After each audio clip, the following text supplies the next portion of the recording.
السلام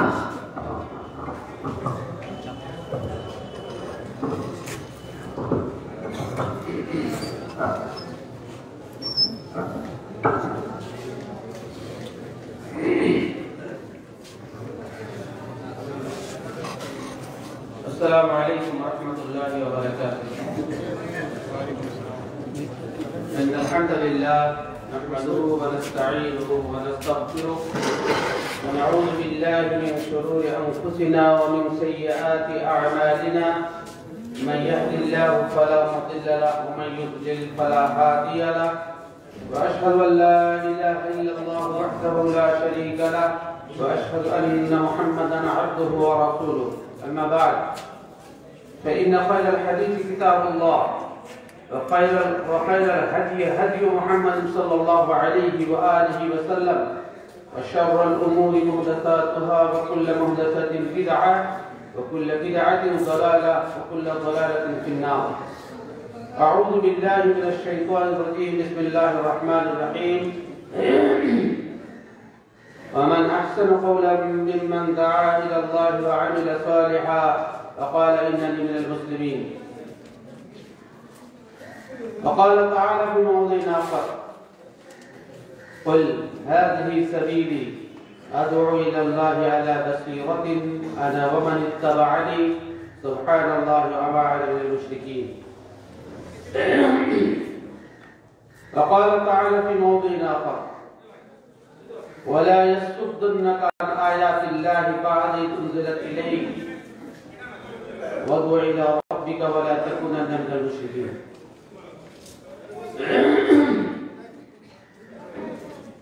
সম্মানিত সভাপতি, সম্মানিত সঞ্চালক, উলামায়ে কিরাম, উপস্থিত দিনের প্রতি ভক্তি এবং আস্থা জ্ঞাপনকারী প্রতিশ্রুতি মণ্ডলী,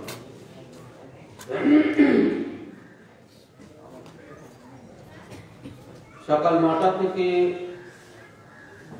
মাঝে মধ্যে স্বল্প বিরতির মধ্য দিয়ে পশ্চিম বাংলার কর্মতৎপরতা কিভাবে বৃদ্ধি করা যায় সে সম্পর্কে বিভিন্ন আলোচকের মুখ থেকে আপনারা তথ্যবহুল আলোচনা শুনছিলেন। জোহরের পূর্বে শেখ তাজাম্মুল হক সালামের মুখ থেকে সালাতের সময়ের নির্ধারণ এবং তার গুরুত্ব সম্পর্কে সময় সংক্ষেপ হলেও কিছুটা আলোচনা শুনছিলেন। বিশেষ করে আমাদের পশ্চিমবাংলার মানুষ এই বিষয়টিতে অত্যন্ত গাফিল ছিলেন এবং কিছু কিছু এলাকাতে এখনো আছেন। আল্লাহ তাআলা কোরআনে যে হাফিজু আলাস সালাওয়াত ওয়াস সালাতুল উস্তা ওয়া কুমু লিল্লাহি কানিতিন এর নির্দেশ দিয়েছেন যে সালাতের হেফাজত করো। এতে সময়ের হেফাজত, সালাতের নামাজের আরকানের হেফাজত এবং আরো অন্যান্য ইখলাসের হেফাজত সবকিছু আছে। আমি বিষয়ে সময় খরচ করবো না, শুধু এতটুকু কথা বলতে চাইছি যে আহ্বান কোনটা এ নিয়ে বিস্তারিত ব্যাখ্যা প্রদানের আগে ওনার সময় শেষ হয়ে গেছে, উনি ছেড়ে দিয়েছে। আমাকে খুব অবাক লাগে, আমরা যারা মুসল্লি আছি তাদের আচরণ দেখে, যে আমাদের ঈমানের অন্যতম বৈশিষ্ট্য হচ্ছে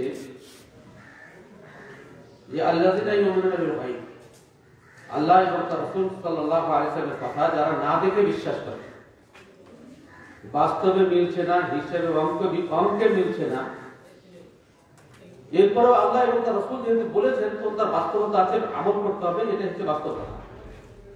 না হলে মিরাজের ঘটনা কোনোদিনই বৈজ্ঞানিক হিসাব দিয়ে বৈজ্ঞানিক পদ্ধতিতে তা প্রমাণ করতে পারবে না। অথচ আবু বকর রাদিয়াল্লাহু তাআলা বলেছিলেন যে আল্লাহ রাসূল যদি বলে থাকেন যে তিনি রাত্রে সামান্য সময়ের মধ্যে আকাশে গেছেন, এতগুলো কাজ করেছেন, ফিরে এসেছেন, তখন অজুর পানি পড়ছিল, শিকল তখন নড়ছিল, এটা কি বিশ্বাসযোগ্য? কিন্তু রাসূল বলেছেন সেটা বিশ্বাস করতে হবে। আল্লাযীনা ইউমিনুনা বিল গায়ব।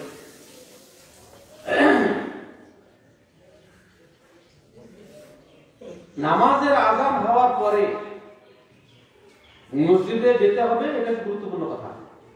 আর যাতে সুন্নাতে রাতে বা না ছুটে তার জন্য গুরুত্ব দিতে হবে। আমি লক্ষ্য করেছি যে আমাদের অধিকাংশ মানুষ ফরজের সুন্নাত পড়তে পারে না, ফরজ নামাজ পড়েই পড়ে। আর হাদিসে একটু ঢিলা মশলা আছে। ঢিলা মশলা মানে খুবই সাহাবীর দ্বারা ঘটেছিল, আল্লাহ পরে পড়ার অনুমতি দিয়েছেন। তাই দেখবেন যে ফরজের নামাজ হওয়ার পরে সব আসামের মতো দাঁড়িয়ে ফরজের সুন্নাত শুরু করছে। কিন্তু এই হাদিসে তাদের সামনে নাই যে রাকাত আল ফজর খায়রুম মিনাদ দুনিয়া ওয়া ফিহা। ফজরের দুই রাকাত সুন্নাত ফরজের আগে পড়া দুনিয়া এবং যাবতীয় সম্পদের থেকে দাম বেশি।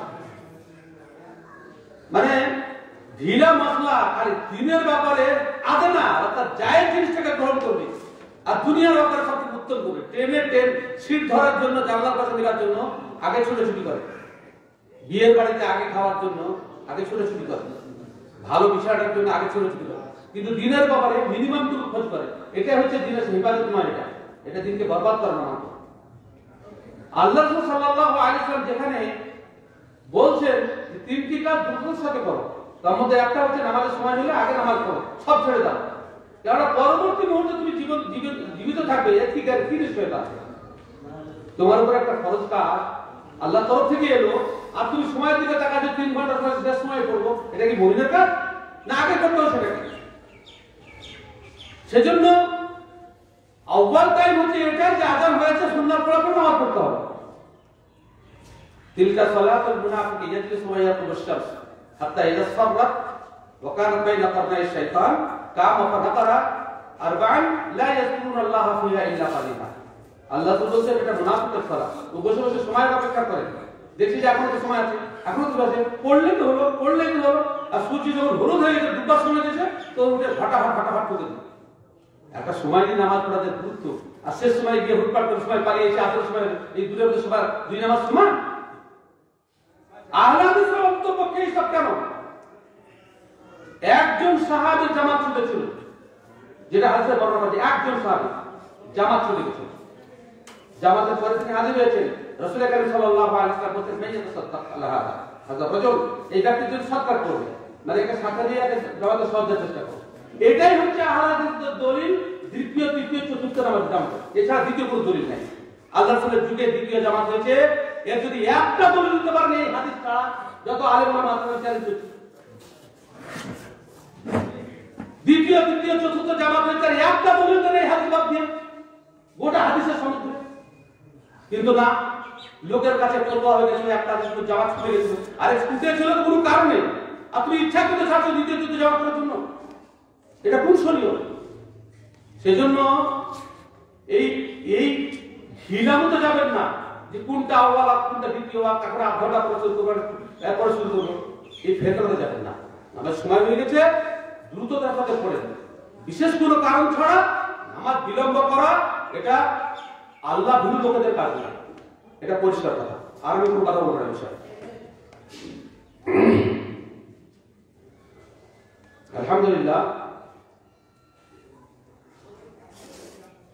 আল্লাহ তাআলা সব যুগে যেহেতু দিনের হেফাজতের দায়িত্ব আল্লাহ নিয়েছেন, আর আল্লাহ যে কাজ করেন মাধ্যমেই করেন, সরাসরি জমিনে এসে মাটিতে চাষ করেন না, বা আরো অন্য কোনো বিল্ডিংও তৈরি করেন না। অথচ আল্লাহ তাআলা নিজে বলেন আল্লাহু খালাকাকুম ওয়া মা তা'মালুন, তোমরা যা আল্লাহ তোমাদেরকে সৃষ্টি করেছেন, তোমাদের কাজকেও সৃষ্টি করেছেন। কোরআনে আল্লাহ নিজে বলছেন যে আল্লাহ তোমাদেরকে সৃষ্টি করেছেন আর তোমাদের কাজকেও সৃষ্টি করেছেন। সূরা নাহলে আল্লাহ তাআলা বলেন ওয়াল খায়লা ওয়াল বিগালা ওয়াল হামিরা লিতারকাবুহা ওয়া ইয়াখলুকু মা লা তা'লামুন। ঘোড়া, গাধা, খচ্চর এটা আমি তৈরি করেছি। হ্যাঁ, এতে তোমরা মানে আগে ঘোড়াতে চড়ে, গাধাতে চড়ে, খচ্চরে চড়ে মানুষ এক দূরে, হ্যাঁ, তাহমিল আসসালামু আলাইকুম বালিয়ে ওরা শব্দ এসে যে তোমরা যে জায়গায় মাল পৌঁছাতে পারবে না, এই সমস্ত বাহনের মাধ্যমে তোমরা সেই জায়গায় মাল নিয়ে যাও। আল্লাহ তাআলা বলছেন এর পিছনে চড়ে তোরা যাবে ওয়াজিনা, আর এটা গৌরবের বিষয়। কোন মানুষের বাড়ির দরজায় গাড়ি থাকা যখন গৌরবের বিষয়, তো সেকালে কোন মানুষের বাড়িতে বাড়ির দরজায় ঘোড়া থাকলে এটা তো গৌরবের বিষয় ছিল। আল্লাহ বলছেন এটা সৌন্দর্যের বিষয়। তারপর আল্লাহ হাতে ব্যবহার করছেন ওয়ায়াখলুকু মা লা তা'লামুন, এমন এমন বাহন আল্লাহ তৈরি করবে যার পরে জানো না। আল্লাহ কি তৈরি করছে নাকি? যত সব ঘোড়া গাড়ি, যত সব গাড়ি করেছে, ট্রেন তৈরি হয়েছে, এটা আল্লাহর সৃষ্টি। আল্লাহ মানুষকে বুদ্ধি দিয়েছে, এটা আল্লাহর সৃষ্টি। আমি যেটা বলতে চাইছি সেটা হচ্ছে যে আল্লাহ দিনকে তো সরাসরি নিজে এসে রক্ষা করবেন না। আল্লাহ এখন মানুষ সৃষ্টি করবেন যাদের মধ্যে আল্লাহ তিনি দিনের হেফাজত করবেন। সাহাবায়ে কিরাম রাদিয়াল্লাহু আলাইহিম আজমাইনকে বলেছেন সূরা মুহাম্মদের শেষ আয়াত, ওয়া ইন তাতাওয়াল্লাউ ইস্তাবদিল কওমান গায়রাকুম সুম্মা লা ইয়াকুনু আমসালাকুম, তোমরা যদি মুখ ফিরিয়ে নাও, কর্তব্যে গাফিলতি করো, অবহেলা করো, তো তোমাদেরকে বদল করে দিয়ে তোমাদের পরিবর্তে এমন লোককে নিয়ে আসবো যারা তোমাদের মতো হবে না, তারা বেশি কাজ করবে। আল্লাহ পথে মানুষকে আল্লাহর পথের দিকে আহ্বান জানানো, এটা আল্লাহ নিচে সার্টিফিকেট দিয়েছে যে মানুষ যত প্রকার কারবার করতে গিয়ে যত কথা খরচ করে, আমরা কেউ ব্যবসা বাণিজ্য চলকানোর জন্য কথা খরচ করি, কেউ আরো অন্য কত কথা খরচ, কথা তো রোজ আমরা বলছি, কত কথা বলছি তার হিসাব কিতাব নাই। যেখানে আল্লাহ সাল্লাল্লাহু আলাইহি ওয়াসাল্লাম পরিষ্কার বলেছেন যে পরকালে যদি বিশ্বাস থাকে তো কথা কম বলো, ভালো কথা না পেলে বলিও না, চুপ থাকিও। মান কানা ইউমিনু বিল্লাহি ওয়াল ইয়াউমিল আখির ফালইয়াকুল খায়রান আও লিয়াসমুত। আল্লাহর প্রতি যার বিশ্বাস আছে যে আল্লাহ হিসাব নেবে প্রত্যেকটা কথা, আর কিয়ামতের কথার হিসাব দিতে হবে, এই ভয়টা যাতে সে যেন কথা কম বলে, আর যদি কথা ভালো কথা না থাকে তখন চুপ থাকে। কিন্তু আল্লাহ বলছেন যে যে কথা মানুষকে সঠিক পথে আনার জন্য, আল্লাহর পথে আনার জন্য খরচ করবে, এটা হচ্ছে সর্বোত্তম কথা। তাহলে উত্তম কথা যেমন হয় তেমন অনুত্তম কথা হয়। আর আপনি জানেন যে কিয়ামতের দিন উত্তম এবং অনুত্তমের ওজন হবে। অনুত্তম যদি বেশি হয় অবস্থা খারাপ, উত্তম বেশি হলে অবস্থা ভালো। হ্যাঁ, তো আমাদের সারাদিনের কথা যদি আমরা মাফ করি, উত্তম কথার ক্যাটাগরি আছে, সর্বোত্তম কথা হচ্ছে আল্লাহর দিকে আহ্বান জানাতে খরচ করা। আর সব থেকে নিচু কাজ হচ্ছে দুনিয়ার স্বার্থ উদ্ধারের জন্য সত্যি কথা, কারণ দুনিয়া হচ্ছে নিকৃষ্ট। দুনিয়া কামানোর জন্য যে কথা খরচ করা হয় সেটা সব থেকে কমা কথা। মানে ভালো কথার মধ্যে বলছি, খারাপ কথা তো স্তর আছে, কিন্তু ভালো কথার মধ্যে বলছি দুনিয়ার স্বার্থ কামানোর জন্য যে কথা খরচ করা হয় এটা সব থেকে কমা কথা। আর আল্লাহর স্বার্থ রক্ষার জন্য যে কথা খরচ করা হয় সেটা হচ্ছে সব থেকে দামি কথা। এবার প্রত্যেক ব্যক্তি সকাল থেকে সন্ধ্যা পর্যন্ত কতটা ভালো কথা বলেছেন আর কতটা কমা কথা বলেছেন হিসাব করবেন না, করবেন না? মানুষ সময় সময় হিসাব করে, আরে এক সপ্তাহ থেকে গোস্ত খাওয়া হয়নি, এক সপ্তাহ থেকে গোস্ত খাওয়া হয়নি, গোটা এক সপ্তাহ চলে গেল মাছ কিনা হয়নি, আফসোস করে। কিন্তু একটা আফসোস হয়নি, গোটা এক সপ্তাহ একটা মানুষকে দাওয়াত দেওয়া হয়নি। সারাদিন কেটে গেল, একটা ভালো কথা বললাম না, কোন মানুষকে দিনের মতো দাওয়াত দিলাম না। এটা মনে হয়েছে কোন হিসাব করেছেন বলেন? অথচ আল্লাহ তাআলা বলছেন মান আহসানু কাওলান মিম্মান দাআ ইলাল্লাহি ওয়া আমিলা সালিহান ওয়া ক্বালা ইন্নানি মিনাল মুসলিমিন। ওই ব্যক্তির চাইতে উত্তম কথা বা ওই ব্যক্তির চাইতে উত্তম ভাষা আর কি হবে যে নিজের কথা খরচ করে মানুষকে আল্লাহর দিকে আহ্বান জানানোর জন্য, আল্লাহর পথের দিকে আহ্বান। রাসূল করিম সাল্লাল্লাহু আলাইহি ওয়াসাল্লাম বলছেন যে মানুষ গুরুত্বহীনভাবে এমন কথা বলে, লা ইউতি বিহা বালান, তার কাছে কোনো গুরুত্ব নাই, এমনি হাতে কাটা চলে বলে দিল, অথচ ওর কারণে আল্লাহ তাকে জাহান্নামে নিক্ষেপ করবে। কথা কথা ভালো কথা বলার চেষ্টা করে।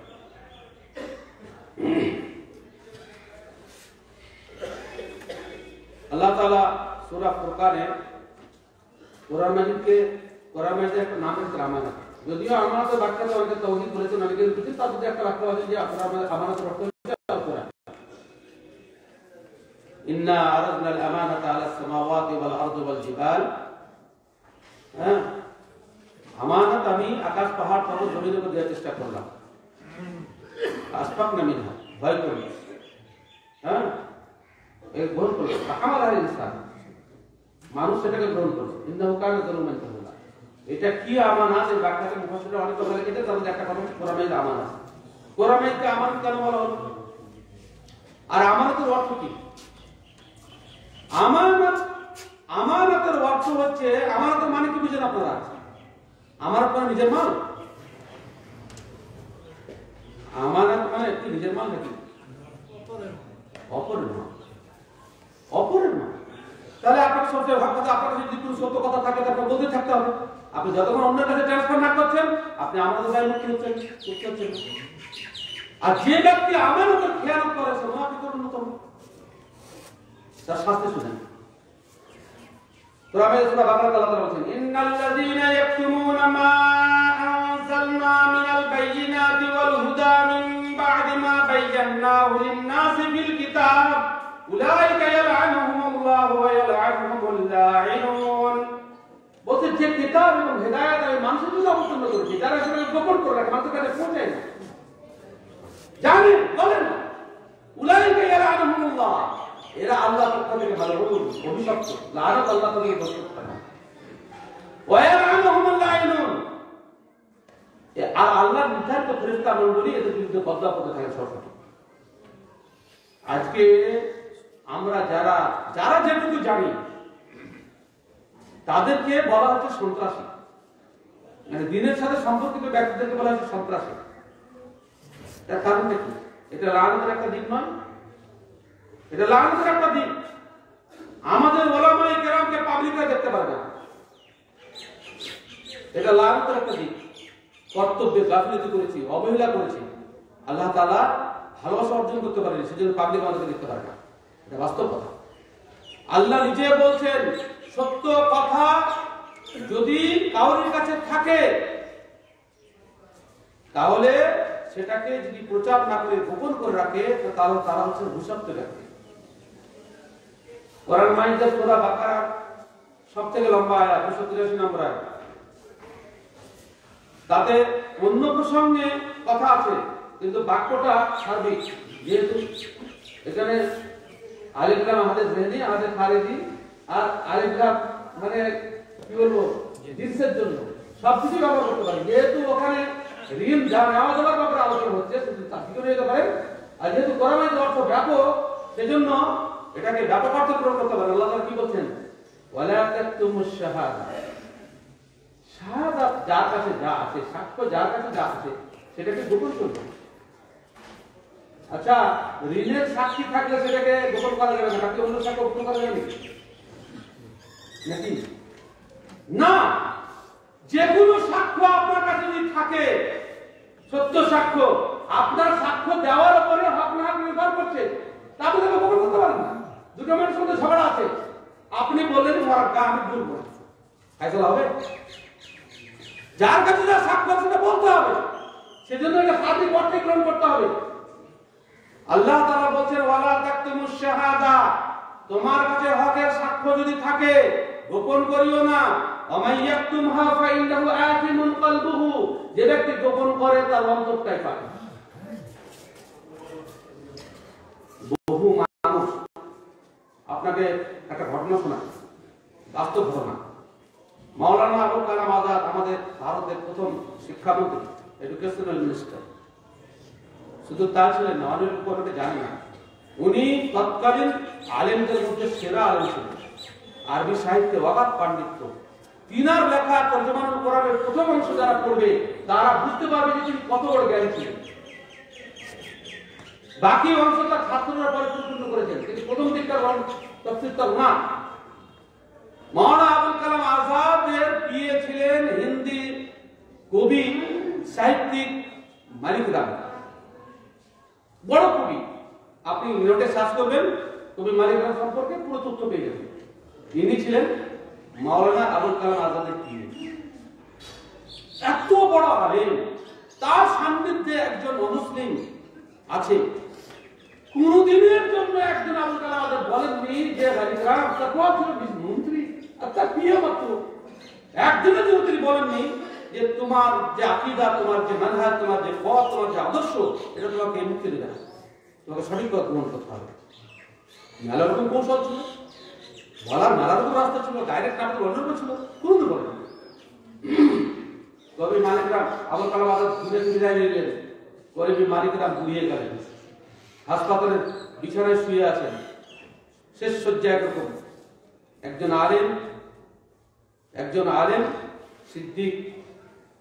সিদ্দিক বলে নাম, করে নামটা স্মরণ আসছে না, উনি গেছেন হসপিটালে তাকে ইয়াদাত করতে গিয়ে ভালো মন্দ সবকিছু আলোচনা শেষে ইসলামের দাওয়াত দিলেন যে আপনার মুক্তির কোন শিক্ষিত মানুষ, আজকাল বহু শিক্ষিত মানুষ ইসলাম গ্রহণ করছে, বহু শিক্ষিত মানুষ ইসলাম গ্রহণ করছে, রাখাল বাখাল নয়, পৃথিবীতে উচ্চ শিক্ষিতদের ইসলাম গ্রহণের সংখ্যাই বেশি। উনি ইসলাম গ্রহণ করলে ভেতরে বেড়েছে, আর শেষকালে আফসোস করে কি বলেছেন জানেন, যে আমার দুঃখ হচ্ছে যে ভারতের সবচেয়ে শিক্ষিত ব্যক্তি, যে শিক্ষামন্ত্রী শুধু নয়, আমার কাছে সবচেয়ে শিক্ষিত ব্যক্তি, তার আমি প্রিয় থাকলাম এতকাল যাবৎ, একদিনের জন্য আমাকে বলেননি যে ইসলাম ছাড়া আমার মুক্তি দেন। যদি আজকে আমাকে আমার কাছে সত্যি স্পষ্ট হয়েছে হসপিটালে বেডে শুয়ে আমি ইসলাম গ্রহণ করছি, এটা যদি আমার জোয়ান অবস্থায় আমি যেতাম, আমি বহু বিমুক্ত করতাম। বলেন, কোন মানুষের গাফিলতির কারণে কেউ যদি হক কথা না পায়, আর প্রতিবেশীকে যদি সত্য কথা না বলে, আর কে আমাদের দিন যদি প্রশ্ন করে যে আমার কাছে বড় বাংলাদেশ কিন্তু বলেন, যেমন দুনিয়াতে বলছে, আপনি এই কথা বলছেন যে আমাদের গ্রামে তো মেলা হেড বলবে, তুমি তো আমাদের কথা বলেছেন, বলেটা বন্ধ করে না বলে, তাই আপনি যে বলেন না, সত্য কথা যে না বলার কারণে মানুষের হক পাচ্ছে না, এর জন্য আপনি দায়ী হবেন না। দ্বিতীয় নম্বর কথা, দাওয়াতে দেওয়ার জন্য যেমন ব্যক্তির সবচেয়ে গুরুত্বপূর্ণ কোন বিষয়, যেটা দাওয়াত দেওয়া যেমন জরুরি, যে সব থেকে বেশি গুরুত্বপূর্ণ বিষয় কোনটাকে বলা উচিত আগে, মানে জ্বর হয়েছে, সর্দি হয়েছে, ক্যান্সার হয়েছে, কোনটা বেশি বলা উচিত, এটা যেমন দেখা জরুরি, তেমনি যে মানুষের ক্যান্সার নাই তার জ্বর ভরা করা ওটাও কষ্ট, এটাও কষ্ট নাকি? কোন মানুষ যদি তাওহীদের বলে জান্নাতে যায়, জেল খেটে খেটে, সে যাতে জেলে না যায় তারও তো ব্যবস্থা করা উচিত না, জামিনে ছাড়া পেয়ে জান্নাতে তো একদিন যাবে, তাহলে ছেড়ে দেওয়া উচিত। আমাদের মধ্যে বুঝতে পারছেন, যেমন একটা মানুষকে জাহান্নাম থেকে বাঁচানো উচিত, তেমনি জাহান্নামে যাতে না যায় তারও ব্যবস্থা করা উচিত। কিন্তু আমাদের আলেম সমাজে বা এমন আছে, যখন কোনো বিষয় নিয়ে ভুল করে ধরা হয়, এইসব খুঁটিনাটি বিষয় নিয়ে মাথা ব্যথা করছে, এইসব খুঁটিনাটি বিষয় নিয়ে ছোট ছোট বিষয় নিয়ে মাথা ব্যথা করছে। অথচ সাহাবায়ে কেরাম রিজওয়ানুল্লাহি আলাইহিম আজমাইনের আদর্শ আলাদা। আপনি ওমর রাদিয়াল্লাহু তাআলার বিখ্যাত ঘটনা জানেন, যে বুড়ি ফাঁসানোর পরে, নারী বুড়ি ঝুলে যাওয়ার পরেও গিটের উপর থেকে কাপড় তুলতে হবে তার নসিহত করতে থেকে। আমাদের কি বিষয়ে গুরুত্ব দেওয়া উচিত। দ্বিতীয় নম্বর কথা হচ্ছে যে আমাদের উম্মতের শুধু আলেম নয়, প্রত্যেকটা ব্যক্তির উপরে দাওয়াত ফরজে আইন। ফরজে আইন কাকে বলেন? মৌলবী আহমদ সাথে একমত হবেন না। ফরজে আইন মানে প্রত্যেকটা মুসলিমের উপরে দাওয়াত দেওয়া বাধ্যতামূলক, যেমন নামাজ পড়া বাধ্যতামূলক। ফরজে আইন যেমন প্রত্যেক ব্যক্তির নামাজ পড়া ছাড়া বক্তব্য নয়। খালি মৌলবী সাহেব পড়ে নেবে, আমাদের কিছু দেশে আছে ওই আজান দিতে ওই পড়ে নেবে, গ্রামের লোক মানে শুধু ঈদের দিন আসবে, এটা ভেবে গেছে। প্রত্যেক ব্যক্তির উপরে দাওয়াত দেওয়া, যার উপরে কালিমার দাওয়াত, যে কালিমা পেয়েছে তাকে ও কালিমার দাওয়াত, এবং যার কাছে যতটুকু কথা আছে সেটা অন্যকে পৌঁছানো বাধ্যতামূলক। আল্লাহ তাআলা নিজে বলছেন সূরা ইউসুফের 108 নম্বর আয়াতে, ওয়াল হাযিহি সাবিলি আদউ ইলাল্লাহি আলা বাসীরাতিন আনা ওয়া মান ইত্তাবা'আনি সুবহানাল্লাহি ওয়া মা আনা মিনাল মুশরিকিন। আপনি ঘোষণা দিলেন নবী, আমি এবং আমার উম্মতের একটাই আদর্শ, আল্লাহর পথের দিকে আহ্বান জানানো। আমানিত্তাবা'আনি, এতে কেউ বাদ আছে? আমার অনুসারীদের সকলের একটাই কাজ, যে অন্যায় দেখলে মাররা মিনকুম মুনকারান ফালিয়ুগাইয়িরহু, কেউ বাদ নাই। অন্যায় দেখলে তাকে অন্যায় প্রতিরোধ করার, বন্ধ করার চেষ্টা করো। যারা দাওয়াতের কাজ করেন এরা উপমা খুব সুন্দরভাবে দিয়েছে। যে দাওয়াত কিছু লোকের জন্য কিছু লোক করলে হবে তখন যখন পরিস্থিতি স্বাভাবিক থাকে। এই যখন পরিস্থিতি সমাজ একদম বিগড়ে যাবে তখন প্রত্যেক জানা ব্যক্তির দাওয়াত করা বাধ্যতামূলক। তার উদাহরণ দিচ্ছে যে 10টা লোক ডুবছে আর পাহাড়ে বসে আছে 3টা লোক, কি করবে? কবার ধরতে হবে দেখে তোলার জন্য, কিংবা 10টা লোক ডুবছে 10টা লোক বসে আছে, দেরি করে তো ডুবে যাবে, তারপরে 10 জনকে তোলাতে হবে। কিন্তু যদি দেখা যায় যে মাত্র ডুবছে 3 জন লোক আর 10 জন বসে আছে, যে কোনো 3 জন গেলে 4 জন গেলে হবে। সমাজের পরিস্থিতি কি এখন? ওই সব ডুবছে আর 10 জন লোক বসে আছে না কিরকম অবস্থায় আছে? আমার তো মনে হয় না যে ঘুমাবার সময় আছে আপনার। এমন এমন গ্রাম আছে, আমরা আলেমরা তো রেল লাইন কেন্দ্রিক, ন্যাশনাল হাইওয়ে কেন্দ্রিক, যোগাযোগ কেন্দ্রিক আলেমরা। যেখানে যোগাযোগ নাই, যেখানে খাবার হবে না সেখানে তোমরা যাবো না, এটা তো বাস্তব। এমন এমন গ্রাম আছে যেখানে আলেম পৌঁছায় না, আলেমই নাই। গ্রামের মুন্সি চালাচ্ছেন সারা জীবন ধরে, একজন আলেম নাই। আমাদের মালদা মুর্শিদাবাদকে ছেড়ে দেন, গোটা পশ্চিম বাংলায় এমন এমন এলাকা আছে গোটা জেলাতে একটা আলেম নাই। হাওড়া জেলাতে আপনি একটা আলেম খুঁজে পাবেন না, বাইরে থেকে গিয়ে বেমতি প্রচেষ্টা কথা বলা লোকাল একটা আলেম নাই। হুগলিতে একজন না দুজন হয়েছে, আলেমই নাই। খুব কলকাতাতে একজন আলেম নাই, মির্জাপুরে একজন আলেম নাই। আইন বাচ্চা চলে গেছেন, পরবর্তী দ্বিতীয় আলেম তৈরি হয়নি। ওনার বাটা নাসরুল বাদী আলেম কাজ করে সরকারি চাকরিতে ঢুকিয়ে দিয়েছে, নিউ সরকারি চাকরিতে ব্যস্ত আছে, দ্বিতীয় কোন আলেম না। এমন এমন অবস্থা। তাহলে এই সমস্ত মানুষদেরকে ফাঁকের পথে দাওয়াত দিবে কে? কারওয়ানা গ্রামের কথা বলছি। কারওয়ানা গ্রামে এই নিয়ে বোধহয় তৃতীয়বার আসা হলো। একবার আল্লামা মুসলিম রহমানের সাথে সাক্ষাৎ করার জন্য ছিলাম, একবার জলসাতে এসেছিলাম, আর তৃতীয়বার তৃতীয়বার বলতে হবে। ও গ্রামের লোকের রিসার্চ থাকতে আমার মনে থাকে না। এই ব্যাপারে আমার শুধু কিছু দুর্বল, কোথায় কোথায় গেলাম সে মনে থাকে। আমি বলছিলাম আমাদের মাওলানা সালাহ সাহেবকে যে দাওয়াতের ময়দানে কাজ পাচ্ছেন না, কোরআন মাজিদে শুধু নামাজের হুকুম এসছে নাকি? আর কোন কিছুর হুকুম আসেনি? গ্রামে ঢুকছি তো রাস্তার দুপাশে শুধু মহিলা আর মহিলা আর মহিলা আর মহিলা।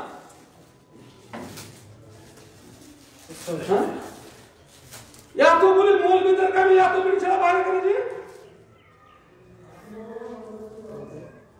এই দাওয়াতের ফরজ কাজ নয়, এটা পর্দা করা ফরজ নয়, নামাজের মতো ফরজ নয়, কোরআন মাজিদের এটা বিধান নয়। ওমর রাদিয়াল্লাহু তাআলা আনহু নির্দেশ দিচ্ছেন বিবিদের বিয়ে অতক্ষণ দেবে না যতক্ষণ সূরা নূর না পড়াবে। সূরা নূর পড়াবা, বিটিকে পর্দা বিধান শিক্ষা দেবে, তারপরে বিয়ে দিবে। কি আলেমদের কি ফতোয়া আছে? পর্দা না করলে জান্নাতে যাবে? কত কঠোর বিধান, কত কঠোর বিধান। কোরআন মাজিদে সূরা নূর পড়ে আপনি পাগলা হয়ে যাবেন, মাথা খারাপ হয়ে যাবে। অথচ গোটা কোরআন মাজিদে সূরা নূরের উপরে কোনো আমল নেই, আরো অন্য বিধানের উপর আমল নেই। এটা সমাজে চলছে, একদম নাই, ব্যাপক হারে চলছে। আল্লাহ প্রথম থেকে শুরু করেছে সূরাতুন আনজালনাহা ওয়া ফারাজনাহা। মানে কি? আমি এই সূরা অবতীর্ণ করছি, আর যদি শাব্দিক মানে করেন তো আমি ফরজ করছি, আর যদি ওরা ব্যাখ্যা মানে করেন তার মানে হচ্ছে আমি বিধান দিচ্ছি। কেউ ফরজের বিধান মানে করেছে। আল্লাহ নিজে অন্য জায়গাতে বলছেন না কোন সূরার ব্যাপারে যে সূরাতুন আনজালনাহা ওয়া ফারাজনাহা, लेकिन কোরআন সূরা নূরের প্রথম আয়াতে বলছেন সূরাতুন আনজালনাহা ওয়া ফারাজনাহা। আমি এই সূরা বিধান অবতীর্ণ করছি এবং একটা ফরজ ঘোষণা করছি। আশ্চর্য ব্যাপার, মালদা জেলার আলেমদের মানে যে পর্দার কোন বিধানই জানে না। আশ্চর্য ব্যাপার, কোন বিষয়ে দাওয়াত দেবেন, আপনি ছোট বিষয়ে দাওয়াত দিতে পারবেন না? বড় বিষয় তো দূরের কথা, আদৌ আপনি ছোট বিষয়ে দাওয়াত দিতে পারবেন না? না সুবিধা আছে? আমি একটা কথা বলি, কেউ হয়তো রাগ করতে পারেন, যে নিজের একটা বউকে বেপরদা করে আরো 20 লোকের বউ দেখতে পেয়েছি, এটা আমার সুবিধা। কেন আমি যদি কড়াকড়ি করি তো অন্য লোক তোর বউকে দেখতে গেলে তো আমার বলবে। সেজন্য আমি একটা সুবিধা ছাড় দিয়ে আমি আরো 20টা ছাড় দিচ্ছি, এইরকমই যেন আমাদের অবস্থা হয়ে গেছে। দাওয়াতের ময়দান যদি আমরা এত অবহেলা করি, বাঁচতে পারবো না। আর আপনারা এটা জানেন যে রাসূল করিম সাল্লাল্লাহু আলাইহি ওয়াসাল্লামকে আল্লাহ তাআলা বলেছেন, বাল্লিগ মা উনজিলা ইলাইক, তোমার কাছে যা যা অবতীর্ণ করা হয়েছে সবটাই মানুষের কাছে প্রচার করো। এটাকে ছাড়বা, ওটাকে ছাড়বা, এটা নয়, টোটাল। ফাইলাম তাফআল ফামা বাল্লাগতা রিসালাতা, তুমি যদি মুহাম্মদ তা না করো, কিছু গোপন করো, কিছু প্রচার করো, তাহলে তুমি রিসালাতের দায়িত্ব পালন করলে না। আলেমদের ওয়াজ 3 প্রকার, নামাজ পড়ো, যাকাত দাও, দান করো, এছাড়া বোধহয় কোনো ওয়াজ। আর সুদ খাওয়া হারাম, এটা মুখে বলে, কেন সুদ খেতে সাহায্য দিচ্ছে, তো কোনো ব্যাপার না, হারাম বলে সবই হারাম। আমাদেরকে মানুষকে সচেতন করতে হবে, আমরা আল্লাহর আযাব থেকে রক্ষা করতে হবে। আর একটা ভয়ঙ্কর আছে, আর একটা ভয়ঙ্কর আছে, ওলামায়ে কেরাম ভালো করে জানেন, কিন্তু ওয়ারাসাতুল আম্বিয়া বলতে তারা ভালো করে সূরা কাসাসের সম্ভবত 86 নম্বর আয়াত, আমার সুন্নতের মধ্যে পড়েন। আল্লাহ তাআলা বলছেন, ওয়ালা ইয়াসুদ্দুন্নাকা আন আয়াতিল্লাহ, ওয়ালা ইয়াসুদ্দুন্নাকা আন আয়াতিল্লাহ বা'দা ইয উনজিলাত ইলাইক ওয়াদউ ইলা রাব্বিকা ওয়ালা তাকুনান্না মিনাল মুশরিকিন। আমি আয়াতটা কঠিন আয়াত মনে করি। আল্লাহ তাআলা বলছেন, হে মুহাম্মদ সাল্লাল্লাহু আলাইহি ওয়াসাল্লাম, আল্লাহর বাণী, আল্লাহর আয়াত তোমার কাছে অবতীর্ণ হওয়ার পরে পৃথিবীর কোন শক্তি যেন বাধা হয়ে না দাঁড়ায়। সপ্তাহে শুদ্ধ মানে বাধা দেওয়া, কোন শক্তি যেন বাধা হয়ে না দাঁড়ায় এর প্রচার প্রসারের ব্যাপারে। ওয়াদউ ইলা রাব্বিকা, শুধু তোমার রবের কথা থেকে মানুষকে আহ্বান জানাও। ওয়ালা তাকুনান্না মিনাল মুশরিকিন, তুমি মুশরিকদের সদস্যভুক্ত হইও না। কোন শক্তি যেন বাধা হয়ে না দাঁড়ায় হকের প্রচারে। হকের প্রচারে বাধা, কেমন বাধা? আমরা কি রাষ্ট্রীয় বাধার সম্মুখীন হয়েছি? কোরআনের প্রচার করা যাবে না? অবশ্যই বাধা নেই। বাধার একটি, যে আমার আয় কমে যাবে, আমার টাক কমে যাবে, আমাকে ভালো দেখতে হবে, এটা তো প্রবৃত্তির অনুসরণ করা।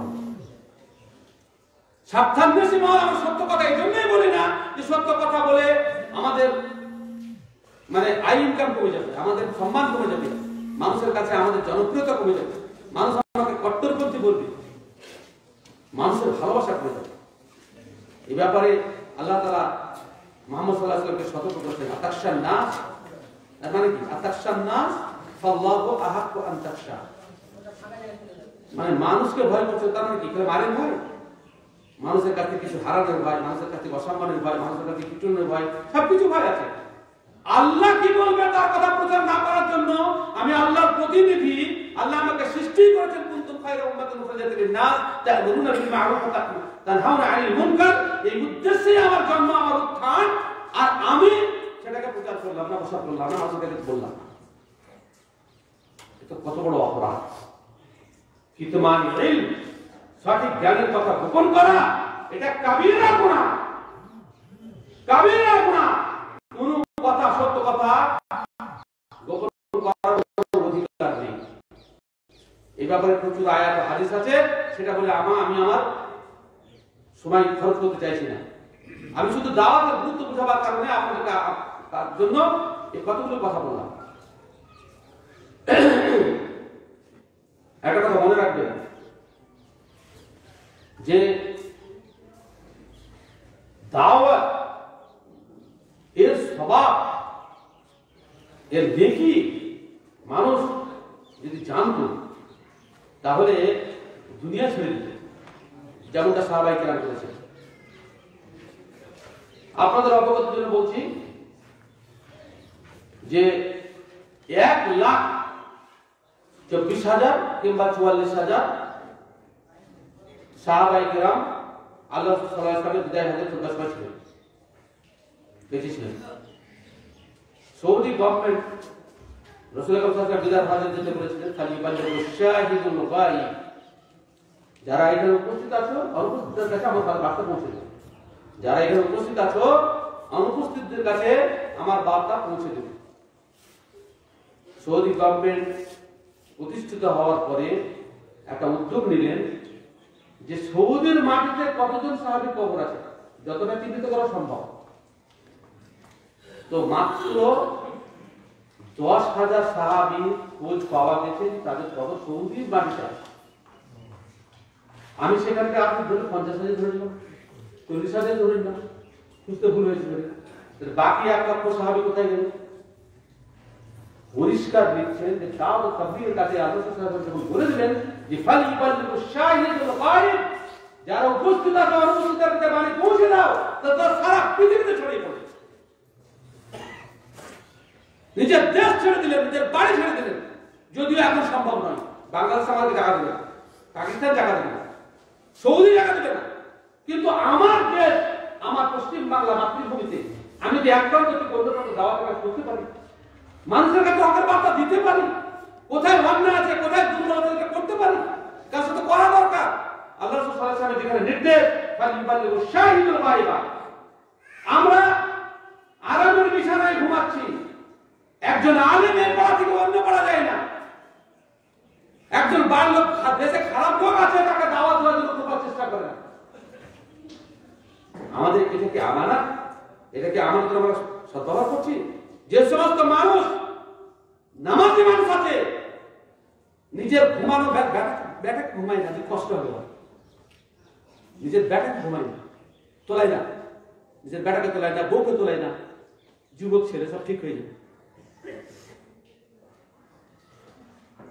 আমি একটা ঘটনা অনেক জায়গায় বলেছি, আপনাদেরকেও বলছি, হয়তো রিপিট হচ্ছে, শুনে থাকতে পারি, যে কোনো জায়গায় ফজরে গেলে লোকেদের কি ভক্তি আছে নামাজ পড়তে দেয়, লোকেদের ভক্তির কথা বলবো, আমার তো ইচ্ছা নাই মা বাবা, আমি কোনোদিন আমাদের খানা ছিলাম না, আজও নাই, বরং আমি নিজেকে গোপন করার চেষ্টা করি যাতে জমতে না করতে হয়। আল্লাহ ভালো জানে আমি যে কথা বলছি এর সাক্ষী আল্লাহ, আমি ওর ব্যাপারে দিতে যাবো না। একটা কথা বলছি, সারা ফেরার পরে দেখছি যে সব কটা মুসলিম বুঝানো, একটাও জোয়ার নাই। তখন আমি রসিকতা ছলে বলি, আল্লাহ তুমি এমন গ্রামে নিয়ে এসছো যেখানে সব লোক বাঁধা, যে ছেলে পেলে কিচ্ছু নাই। তখন ওই বুড়া লোকগুলো রেগে গিয়ে বলে, হ্যাঁ সব নানা কথা ছেলে বলছো, তোমাদের প্রচুর ছেলে পেলে আছে। তখন আমি আবার ঘুরে বলি যে আল্লাহ তুমি এমন লোকের ঔরসে ছেলেদের জন্ম দিয়েছো যার বাপরা জান্নাতে যেতে চাইছেন, ফজরের জামাতে এসেছে, আর জান্নাতে জাহান্নামে যাওয়ার জন্য রাতে ঘুমিয়েছে। কথাটা বাস্তব কিনা? যে লোকটা নিজের বেটাকে দাওয়াত দিতে পারে না, সে কাকে দাওয়াত দিবে? হ্যাঁ, যে বেটাকে দাওয়াত দেয় না, যে স্ত্রীকে দাওয়াত দেয় না, যে জামাইকে দাওয়াত দেয় না, নিজের অন্য কাউকে ভাইকে দাওয়াত দেয় না, সে ব্যক্তি অন্য দাওয়াতের কাজ করতে পারবে? আর আল্লাহ তাআলা নবী মুহাম্মদ সাল্লাল্লাহু আলাইহি ওয়াসাল্লামকে নির্দেশ দিয়েছেন, ওয়ানজির আশিরাতা কারাকারাবিন, প্রথমে তুমি নিজের নিকট লোকদেরকে দাওয়াত দাও, এদেরকে বাঁচাও আগে জাহান্নামের আগুন থেকে। আমরা সেই কাজটাই করি না। দাওয়াত দেওয়া অত্যন্ত প্রয়োজন। আপনার অবহেলার জন্য যদি কোনো মানুষ জাহান্নামে যায়, একটা হাদিস আপনি যেটা আরেকগুলো হাদিসগুলো পড়লাম তার একটা সারমার মতো আছে, কিন্তু একটা দৈহিক হাদিস আছে যেটা সারমার সাথে মিল আছে, সম্ভবত আবু দাউদের হাদিস, কিন্তু হাদিসের সামর্থ্য করে দৈহিক করেছেন, কিন্তু ভাবাত্মকতা এই সমস্ত আয়াতের সাথে সামঞ্জস্য। সানাদান দুর্বল হাদিস, কিন্তু হাদিস ভাবাত্মক তিনি জানেন, এক ব্যক্তিকে তার আমলের কারণে জান্নাতে যাওয়ার অর্ডার দেওয়া হবে, পিছনে একটা অভিযোগ জানাবে যে আল্লাহ ওর বিরুদ্ধে অভিযোগ দাঁড় করা হবে, তুমি প্রথম অভিযোগ নিষ্পত্তি করো, তারপরে জানাতে যাবে। বলে আল্লাহ এই লোকটা সম্পর্কে, এই লোকটা এত ভালো মানুষ, এত ভালো মানুষ আমি দেখিনি, নামাজি, মুসল্লি, পাড়া প্রতিবেশীর খেয়াল রাখে, লেম যখন মালি ও আহলি ও মালি, আমার পরিবার এবং সম্পদ কোনদিন খেয়াল করবে, কিন্তু একটা অভিযোগ আছে, বলা কিন্তু আনি আলাম আসিয়াতে পারেন না, আমাকে অন্যায় করতে দেখেছিল, বাধা দেয়নি, যদি বাধা দিতে আমি তো দলে সামিল হতে পারতাম। আর সেই বুখারী হাদিসটাকে ঠিক করতে আরো কি দেবে? নৌকার উপরে নদীর স্টিমারে থেকে আসবে কতলা নিচে তলা বাধা যদি না দেয় সকলে পার পেয়ে যাবে আর বাধার সকলে ডুবে যাবে। ভাবার তো সহি কিনা? অবশ্যই সহি। সুতরাং আমরা যারা ভালো পথে চলছি, আমরা যদি দাওয়াতের কাজ না করি, তা আল্লাহ রাসূল তাকে উদাহরণ দিয়েছেন দুনিয়া আখিরাতে ওরা পাবে না। বুঝলেন তো? দাওয়াতের কাজ করা বাধ্যতামূলক। কিভাবে দাওয়াত দেবেন? কিভাবে দাওয়াত দেবেন? এবার দায়ী বৈশিষ্ট্য বলি, সময় তো অনেক হয়ে গেছে, সংক্ষেপে বলছি। দায়ী বৈশিষ্ট্য হচ্ছে প্রথম কথা, আল্লাহ তাআলা নিজে রাসূল নিজে বলেছেন, আল্লাহ রাসূল বলতে বলেছেন আলা বাসীরা, আলা বাসীরা। এই আয়াতে সমস্ত মুফাসসির বলেছেন যে দায়ীকে যে বিষয়ে দাওয়াত দিচ্ছে সে বিষয়ে তার স্পষ্ট ধারণা থাকতে হবে। কেননা কোনো ব্যক্তি যদি ভুল কাজের জন্য দাওয়াত দেয় তাহলে তার রক্ষা নেই। আপনাকে সঠিক জিনিসের দাওয়াত দিতে হবে এবং সঠিক জিনিসটা গোটা কোরআন হাদিস জানা পর্যন্ত বাধ্যতামূলক নয়। আল্লাহ নিজেই বলেছেন প্রত্যেক জ্ঞানের উপরে জ্ঞান দিয়েছে, সেজন্য সব এলেম সবাই অর্জন করবে এটা সকলের পক্ষে সম্ভব নয়। কিন্তু আপনার যদি একটা মাসালা আপনার সঠিক জানা থাকে তাহলে সেটা প্রচার করবেন, ওটাকে গোপন করা যাবে না। বাল্লিগু আন্নী ওয়ালাউ আয়া। তোমার যদি একটা মাসালা জানা থাকে সেই বুখারী হাদিস অন্যের কাছে পৌঁছে দাও। সেজন্য আমাদের দেশের পাবলিকরা যে বলে বা আধপড়া লোকগুলা যে বলে এই সব তো মৌলবীদের কাজ, এগুলো আমাদের ব্যাপার স্যাপার না, এটা অন্যায় কাজ, এটা অন্যায় কাজ। দ্বিতীয় নম্বর কথা হচ্ছে যে একজন দায়ীকে নিজের প্রতি একটা ধারণা রাখতে হবে। নিজের প্রতি ধারণার অর্থ হচ্ছে যে আপনি দাওয়াতের কাজ কার করছেন, কার করছেন, আপনি প্রতিনিধিত্ব কার করছেন? আল্লাহ, আল্লাহ করছেন। তাহলে আল্লাহ হচ্ছেন আকাশ পাতাল সবকিছুর মালিক, সমস্ত মানুষের হৃদয় আল্লাহর হাতে, সমস্তকে কন্ট্রোল আল্লাহ করতে পারে।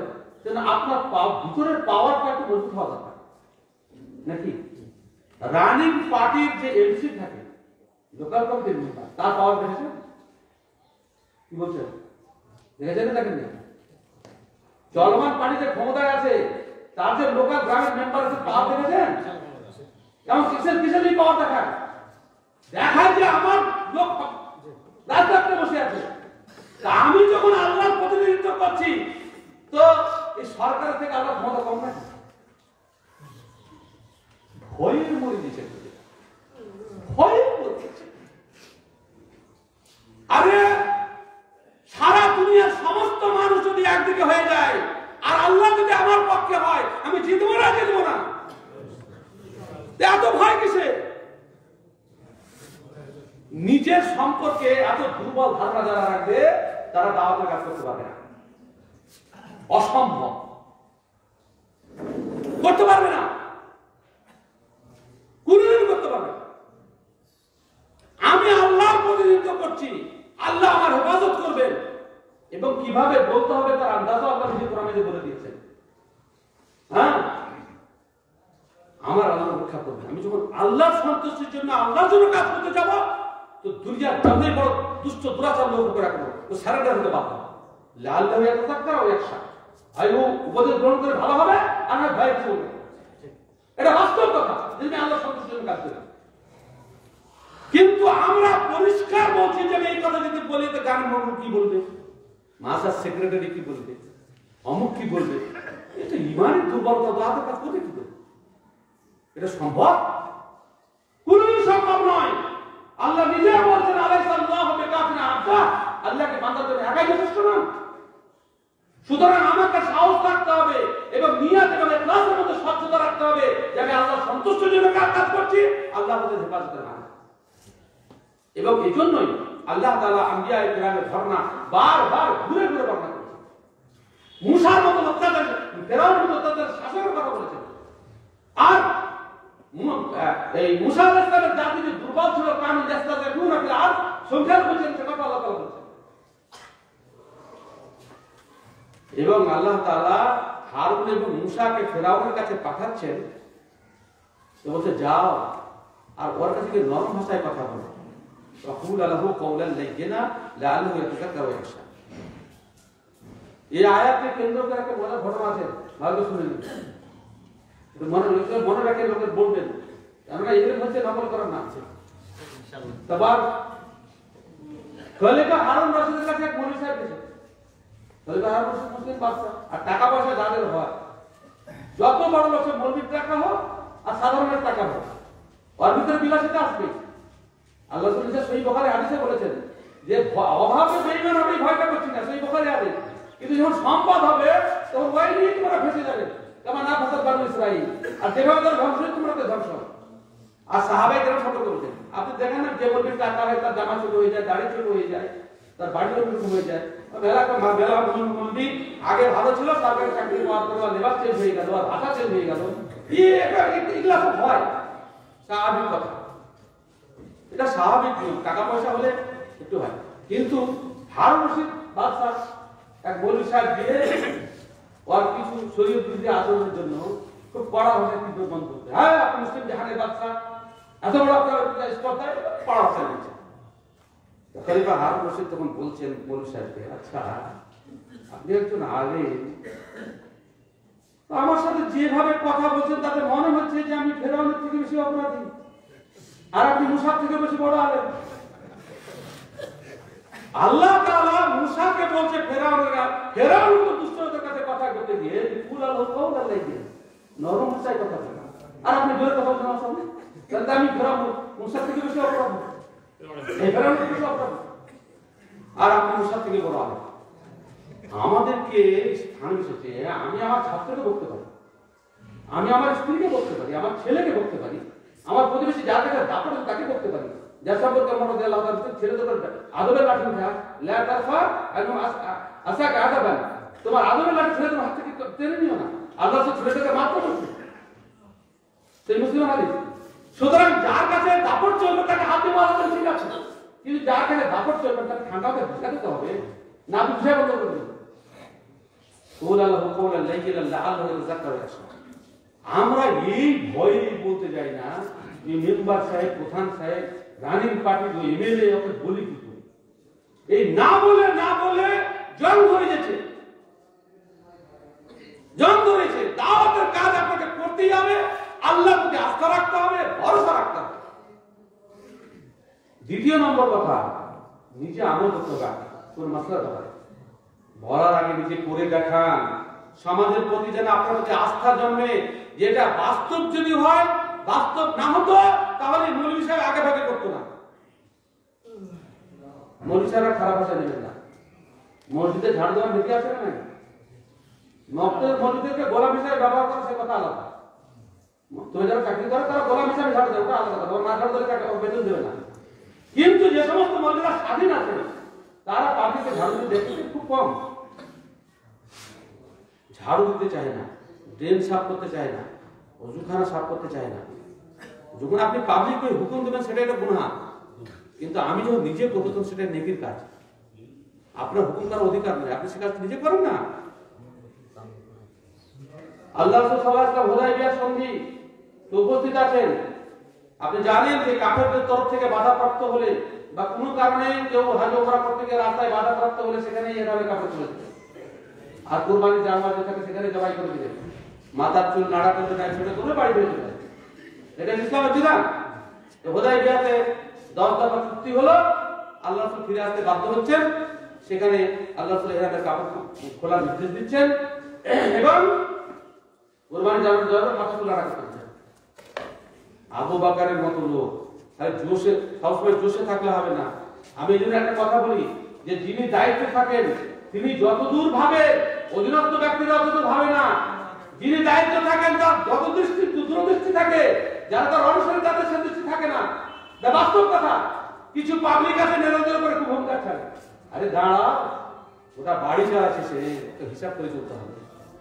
হ্যাঁ, দেখেন না বেটারা, আমি নিজে বলছি ছাত্র জীবনে এই ছোটবেলাতে মাঠে গরু চালাতে গেছি তো সকলের ভাত দিয়েছে, আর আমার দেশে চাল ভাত। হ্যাঁ, মাথায় বাড়ি তুলে, হ্যাঁ সবাই বাড়ি ভাত যায় আর আমার কাছে চাল ভাজা। কিন্তু বাড়িওয়ালা তো বুঝে ঘুম কি করে চলতে হচ্ছে। আল্লাহ রাসূল নির্দেশ দিচ্ছেন আর আবু বকর ওমর কে বলছেন আল্লাহ সুবহানাহু ওয়া তাআলা আমরা কি হকের উপরে নই? অবশ্যই হকের উপরে আছি। তাহলে এই কি ব্যাপার? এই কেন চাপে পড়ে সব চুক্তি করে সাক্ষাৎ করা হচ্ছে? রাসূলুল্লাহ সাল্লাল্লাহু আলাইহি ওয়াসাল্লাম ভাষা কি বলে জানেন? যে নবুয়তের পরে এত কঠিনতম দিন সাহাবাদের মধ্যে আমার অতিক্রম করে। সাহাবীদেরকে বলছি মানছে না। উম্মে সালামা বিবির সাথে ছিলেন, তাদের ভিতরে গেলেন, নিয়ে বিবির কাছে বলছেন যে এই ঘটনা কি করব আমি কি উত্তর দিশা পাচ্ছি না। এত সহজ সলিউশন দিলেন উম্মে সালামা, সেখান থেকে আমাদের জন্য শিক্ষণীয় বিষয় আছে। উম্মে সালামা বললেন যে আল্লাহ রাসূল আপনি যে কথা বলছেন আপনার উম্মতকে, আপনি একজন উমরাকারী হিসাবে সে দায়িত্ব আপনাকে পালন করতে হবে। হ্যাঁ, তাহলে আপনার কাছে আপনি আগে করেন, করবেন আপনি আগে। আপনি পরদিন তাকে কেন আছে যে ওরা করবে, ওরা কখন করবে, কখন করবে, কখন করবে, ওরা করে না, ওরা করে না, ওরা করে না, ওরা করে না, এটা আমাদের কথা। আরে তুমি করো না। আল্লাহ রাসূল যেমনই করলেন তখন সাহাবারা ভাবতে পারলেন যেটা আল্লাহর হুকুম না হলে আল্লাহ রাসূল অন্ততপক্ষে ইবাদত করার সিদ্ধান্ত দিতেন না। সবাই তার দ্বিতীয়বার পবিত্র করবেন। এখানে দুটো শিক্ষণীয় বিষয়। দায়ীকে কোনো ভালো কাজ নিজে আগে করতে হবে, তাহলে পাবলিক হুকুম দিলে হবে না। আপনি নিজে লেগে পড়েন, আপনি ড্রেন সাফ করতে পারেন, পাবলিক কোনো ড্রেন সাফ করতে দিবে? কোন দিন এই মশারি সামনে গেলে দেখতে হবে আপনার কাছে বেরিয়ে যাচ্ছে, করতে লাগেন তো, করতে লাগে। ভালো কাজ আপনি আগে করেন, তখন লোক আপনাকে অনুসরণ করবে। কিন্তু আমরা খালি স্টেজ থেকে ফুল ধরে ছড়াই, এই করতে হবে, ওই করতে হবে, তাই করতে হবে। দ্বিতীয় শিক্ষা এখান থেকে যে বিবির কাছে পরামর্শ নেওয়া উচিত। আমাদের বেটা ছেলেটা মনে করে মেয়ে ছেলে শুধু কিছু নাই, বিবি ভালো পরামর্শ দেয়। আপনার সফর সঙ্গী সারা জীবনের সাথী, তাদের ভালো পরামর্শ দিয়ে নবী পরামর্শ নিয়ে জিতে গেলেন। বিবির কাছে ভালো পরামর্শ সেটা গ্রহণ করে মেয়েছের পর বুদ্ধি নাই কথা ভাববেন না। আমাদের সমাজে ঝামেলা এই জন্যই হয় আর অভাবের জন্য হয়। আমি একটা কথা বলি যে আমার স্ত্রী লেখাপড়াই কম, কিন্তু আমি ওরকম স্ত্রী না পেলে আমার সংসার চলতো না। আমি যতটা মিনিমাম ইনকাম উপার্জনকারী ব্যক্তি, বাস্তব কথা, বাস্তব কথা। সময় সময় বকুলে আমার কথা হ্যাঁ, খালি আপনি জিনিস একবার জিজ্ঞাসা করলেন না দরকার আছে